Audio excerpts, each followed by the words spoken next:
El verano de las artes, cultura y deportes cierra con una gran variedad de eventos. Disfruta de bandas de pueblo, danza, teatro y conciertos en toda la ciudad. La Señora Cumbia, Viuda Negra, No Toquen y muchos artistas más. Celebramos los 45 años de la Declaratoria de Quito como Patrimonio Cultural, con actividades que destacan nuestras tradiciones. Conoce la agenda completa en quitocultura.com y en patrimonio.quito.gov.es. Este verano, Quito renace. Autorización 3242. Elecciones anticipadas 2023 y consultas populares Yasuní y Chocó Andino. Seguimos aquí en Ecuador en Contacto y hoy nos acompaña Manuel Gonzaga, el expresidente nacional del pueblo Montuya del Ecuador, con quien vamos a hablar sobre el fenómeno del Niño y cómo se prepara el sector campesino para su llegada. Señor Gonzaga, buen día, bienvenido a los medios comunitarios de Corape. Muchas gracias, un placer saludarlos y por supuesto un abrazo fuerte a todos los ecuatorianos. Gracias por estar aquí. El Comité de Operaciones de Emergencia COE Nacional decidió el cambio de alerta amarilla a naranja por la inminente llegada del fenómeno El Niño. Se ha señalado que el evento climático posiblemente coincida con la época lluviosa del país en el último trimestre del año. En este evento, el vicepresidente Alfredo Borrero habló sobre visitas en zonas costeras para exponer los planes de trabajo y acciones de prevención. ¿Han tenido ustedes estos acercamientos por parte del gobierno para saber cuál va a ser el trabajo a realizar por la llegada del fenómeno El Niño? Bueno, con toda la franqueza, el gobierno nacional lo único que está haciendo es de conversar y decir lo que se viene en el fenómeno del Niño, algo que nosotros le hemos venido diciendo por varios meses de que va a llegar y que va a llegar con fuerza. Esto no ha sido un trabajo del gobierno nacional, creo que la pésima administración de este gobierno ha hecho que simplemente den como comunicados cuando tenemos para eso a todos los medios comunitarios y tenemos a todos los medios convencionales que nos dan la información del cambio de alerta a amarilla a naranja, pero solamente es información, no hacen absolutamente nada por el sector agropecuario y por supuesto no hacen nada por lo que se viene para el Ecuador entero. Las pérdidas solamente en el invierno han sido catastróficas. El sector agropecuario viene perdiendo y es el único que viene perdiendo. Los industriales no pierden. Recordemos que el Ministerio de Agricultura, que representa al gobierno nacional, lo que hizo fue plantear una importación de arroz, y cuando nosotros hemos dicho con claridad de que eso es imposible, que se perdieron con el invierno, sí, muchas plantaciones, pero que hay suficiente, incluso ya empezó la cosecha. Entonces el arroz importado aún no llega, pero es lo único que el gobierno se ha dedicado a hacer, negocios, nada más. No han hecho nada preventivo para el sector agropecuario. Señor Gonzaga, y usted ha mencionado que ya ha venido dando estos avisos, ustedes han venido dando estos avisos al gobierno nacional sobre la llegada del fenómeno del Niño. Han señalado que no le han prestado atención frente a estas denuncias que ustedes han hecho y también ha hablado acerca de las pérdidas en el sector agropecuario, porque el sector agropecuario es uno de los más afectados frente a este evento climático. ¿Cuáles son esas propuestas que quizá ustedes han realizado al gobierno para que atiendan con la llegada del fenómeno del Niño? Bueno, le hemos no presentado, al gobierno nacional no hay que presentarle absolutamente nada, la obligación de ellos es trabajar, pero lo que no han hecho en estos 2 años, y por eso se van antes de culminar el mandato de 4 años, se van antes, porque se dedicaron a hacer absolutamente todo, menos trabajar por los ecuatorianos. Una de esas es claro que todas las denuncias por el gran padrino, por el pariente y por todos los que han metido la mano en las arcas del gobierno, se han dedicado a eso y no a trabajar por el sector agropecuario o por los ecuatorianos. Una de esas se planteó hace meses, se planteó que el Ministerio de Agricultura junto con otros ministerios empiecen a trabajar básicamente en el desasolve de varios canales. Las juntas de riego tienen problemas para tener, incluso socios de las juntas de riegos, lo que hacen es tener problemas, inconvenientes siempre para regar. En este momento no es la forma, pero lo que siempre han pedido y lo que vienen insistiendo de que todos los cultivos se van a dañar si no hay tal vez que lleve el Ministerio de Agricultura maquinaria para poder ahondar un poco más a los canales de riego. Tenemos canales terciarios, secundarios y primarios. pero sin embargo el gobierno nacional nunca ha manifestado, ni siquiera ha aportado para que incluso no ha designado los recursos a las prefecturas, que esa también es una de las competencias de ellas, para que puedan hacer el trabajo que les corresponde. Entonces, cuando involucran la política con la necesidad del sector agropecuario, es que por eso el sector agropecuario está en el olvido. Por eso es que los arroceros, los maiceros, los cocoteros piensan solamente en que en este momento tienen que salvar los muebles y hacer sus propios trabajos, porque el gobierno nacional no hace absolutamente nada. Lo que hace es hacer política partidista. Ahorita están empeñados en apoyar a un partido político y a un candidato de su preferencia, y toda la maquinaria, como lo dijo el gobernador de Esmeraldas, hay que apuntar a tal hombre porque es el que les va a cuidar la salida. Y el presidente de la República, que sabe que hay problemas en el sector agropecuario, que sabe que todo el sector agropecuario está quebrado, va a pasar casi 2 semanas en Estados Unidos para ir buscar la retirada, básicamente, en ver quién le va a atender cuando él ya no sea presidente. Y ese es el inconveniente que tiene el país. El país está viviendo más una vida de políticos y no una vida de producción, cuando el sector agropecuario es netamente productivo, y lo demostramos en la época de pandemia, y lo hemos demostrado siempre, que el sector bananero ha sido corresponsal de que las personas hayan comido en la pandemia. El sector arrocero fue quien donó básicamente la gramínea para que la gente en el Ecuador gratuitamente pueda alimentarse. Pero el gobierno nacional nunca, aparte que no hizo nada, ahora tampoco lo hace, y es donde el sector agropecuario sigue deprimido, sigue con problemas económicos, y encima de eso, toda la política pública, como el Ban Ecuador, que empieza con las coactivas, que empieza con que amenazas a todos los que tienen una deuda y no les permiten ni siquiera trabajar. Ese es el caos que está viviendo, a pesar de que no tienen salud, que no tienen educación. El sector agropecuario es el más olvidado, y el gobierno nacional, con decirnos que pasa de amarillo a naranja, no resuelve absolutamente nada.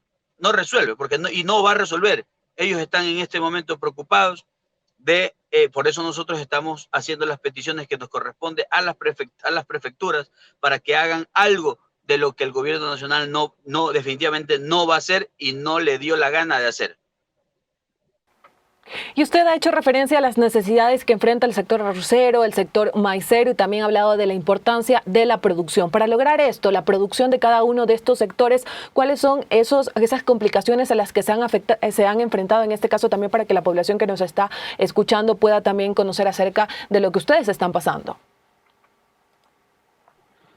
Los costos de producción son sumamente altos. Cuando cualquier sector de algún rubro de producción va a una mesa de diálogo con el Ministerio de Agricultura, terminan imponiendo los importadores, terminan imponiendo los industriales.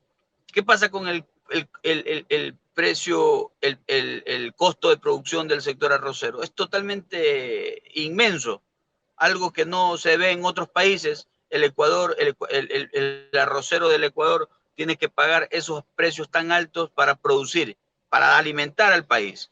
Pero sin embargo, el gobierno nacional no creó una política pública para poder bajar los costos de producción. El Ministerio de Agricultura no hace nada con dar kits y dar limosnas y dar dádivas, y cuando prometen tampoco lo cumplen, porque ahorita tampoco lo están haciendo ni lo están dando.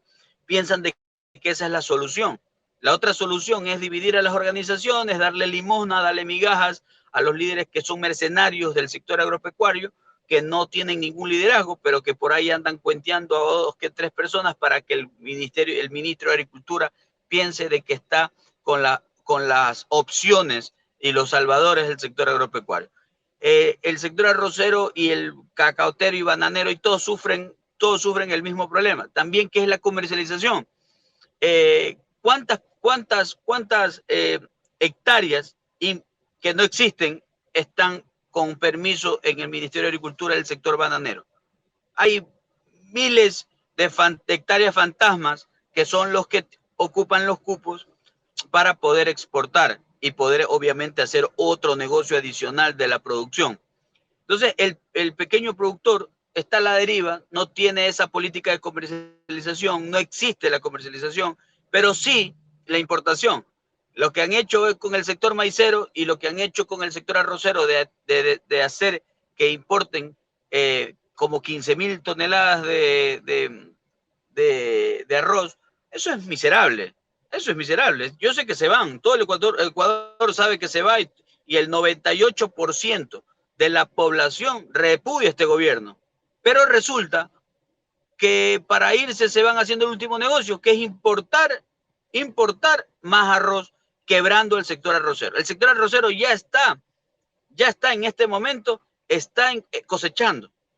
¿Y qué va a pasar cuando en 15 días, en 10 días llegue el arroz extranjero? Va a terminar quebrando el sector arrocero. Eso es lo que no se preocupa el gobierno nacional. Están preocupados en ver que el problema del Gran Padrino quede bajo tierra, que el problema de todos los amigos, entre comillas, del presidente Lazo puedan retirarse con fortunas nuevas, porque no todos eran millonarios, ahora hay nuevos millonarios también, y se quejaban de otros gobiernos anteriores. Y haciendo política con la plata del gobierno nacional, haciendo política partidista. Entonces, ¿qué esperanza tiene el Ecuador cuando tiene este tipo de gobernantes?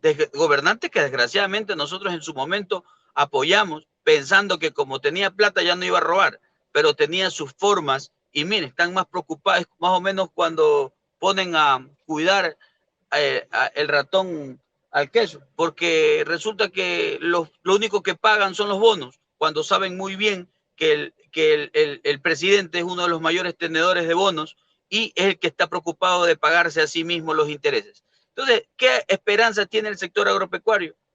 Ojalá los ecuatorianos sepan buscar una tercera alternativa que no sea el CNE que nos ponga los candidatos, sino que salga una tercera alternativa en algún momento donde sea un agricultor, donde sea un campesino, donde sea alguien que sepa de producción. No necesariamente tiene que ser de Harvard para poder gobernar y para poder hacer del sector productor lo que debería ser el granero del mundo.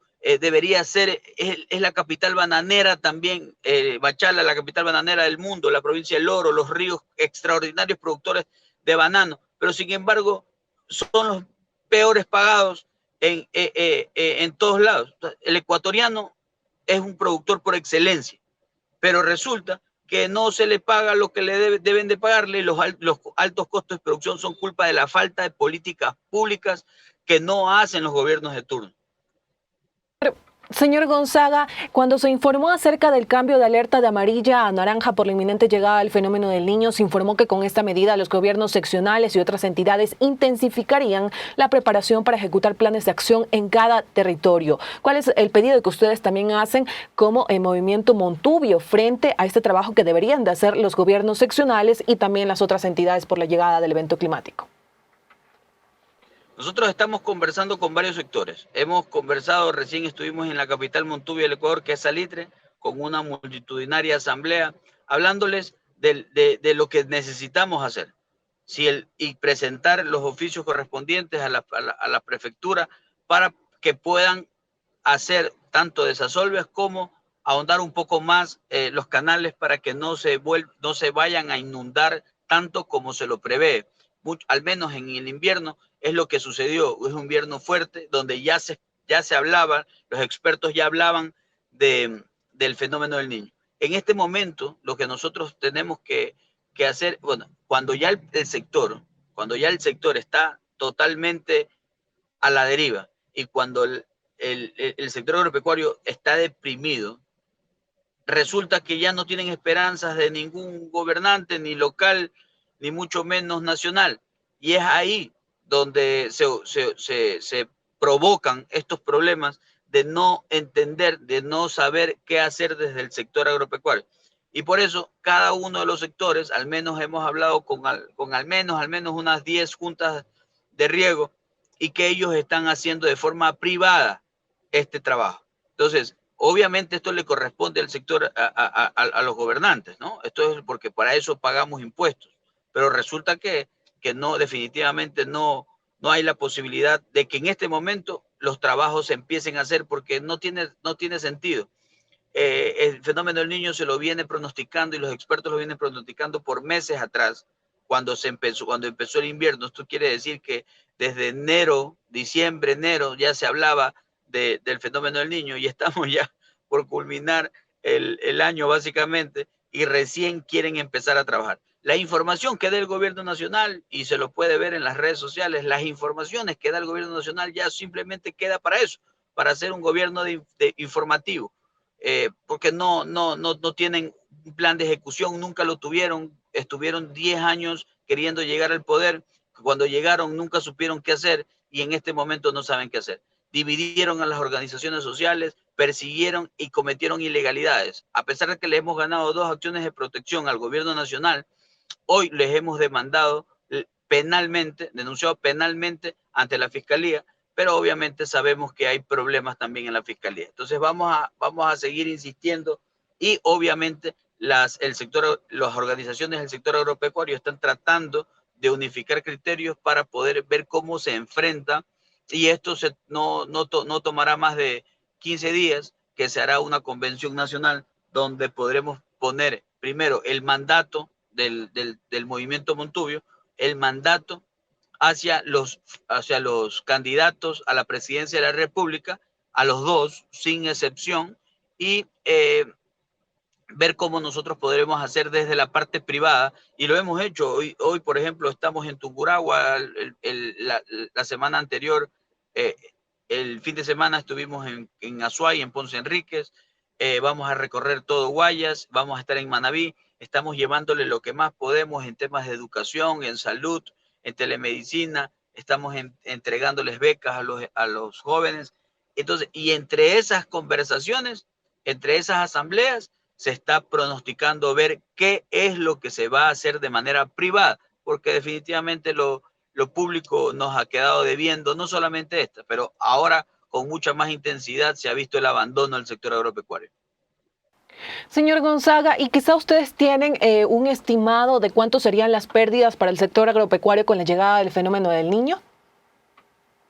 Bueno, todos los cálculos y todos los números los tiene el Ministerio de Agricultura. Un ministerio mentiroso, un ministerio que hace lo que le conviene en números, en cifras. Hoy justamente estamos por recibir las cifras exactas del INEC sobre cuántos de pueblos y nacionalidades, y cada pueblo cuántos tiene. Pero las cifras de las pérdidas que hubieron las tiene solamente el Ministerio de Agricultura, a pesar de que ellos son los llamados y los convocados y los obligados a hacer respetar los seguros agrícolas para que los propietarios y los productores no pierdan el 100%, sino que el seguro les devuelva por lo menos un porcentaje de lo que se invirtió, porque es un fenómeno natural, lluvias, invierno, etcétera. Y sin embargo, ya hubieron cifras mentirosas sobre eso. Nosotros, desgraciadamente, no somos gobierno para poder tener el equipo completo de trabajo, para poder tener cifras exactas. Pero si viene el fenómeno del Niño, por lo menos el 90% del sector agropecuario va a quebrar, por lo menos, a pesar de que ya están quebrados, a pesar de que todos los sectores productivos están quebrados. Pero, como le digo, hay mercenarios del sector agropecuario junto con las autoridades que piden un puesto por aquí, piden otro puesto por allá, y les dicen, hagamos un show con 40 personas, y eso es lo único que pueden hacer. Y ellos engañando, como siempre, a los ecuatorianos para decirles que todo está bien, cuando definitivamente el sector agropecuario es el más olvidado, el menos pudiente, porque no tiene poder de adquisición como lo tenía antes, y segundo, es el que más ha sido utilizado para el tema político y utilizado para el tema comercial. Los especuladores, como en este momento el sector arrocero, no vende al precio que los especuladores ponen el precio del arroz. Entonces, obvio, debería haber una regulación. Antes se lo hacía desde las gobernaciones, ahora los gobernadores obviamente son más políticos que representantes de las provincias. Así que el único cambio y la única esperanza que tenemos es que haya un futuro, una tercera vía en el futuro, en el 2025, donde el CNE no nos imponga candidatos, donde el CNE no sea controlado por el gobierno de turno, sino que tengamos la opción de tener una vía de personas del sector agropecuario que puedan cumplir con el rol fundamental que es velar y crear políticas públicas que le permitan a los productores tener una vida más digna, donde sí llegue el seguro social campesino en el sector agropecuario, donde sí sirva el seguro campesino, porque no sirve, porque no hay salud en el sector agropecuario, porque no hay atención, porque no hay médicos, porque no hay nada, no hay medicina, no hay nada, y no solamente en el sector agropecuario. Creo que esto es un tema nacional.